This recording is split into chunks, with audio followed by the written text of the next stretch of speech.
বন ও পরিবেশ রক্ষায় দিনরাত এক করে কাজ করার স্বীকৃতিস্বরূপ ওয়াইল্ড সোজার্নস এর বিচারে সেরা পরিবেশ যোদ্ধার সম্মানে সম্মানিত হলেন হাওড়ার বাগনানের বাসিন্দা তথা হাওড়া জেলা যৌথ পরিবেশ মঞ্চের সদস্য বন্যপ্রাণী সংরক্ষক চিত্রক প্রামাণিক।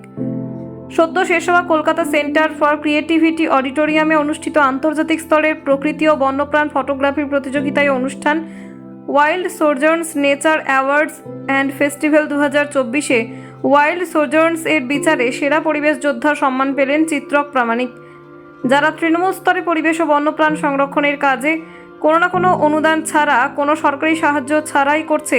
ওয়াইল্ড সোজার্নস সারা ভারতবর্ষের এইরকম 3 জন স্বেচ্ছাসেবীকে সেরা পরিবেশ যোদ্ধা সম্মানে সম্মানিত করেছেন।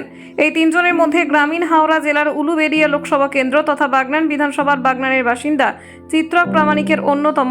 পুরস্কার স্বরূপ প্রত্যেককে 25,000 টাকার গ্র্যান্ট ও একটি মেমেন্টো শংসাপত্র পেয়েছেন।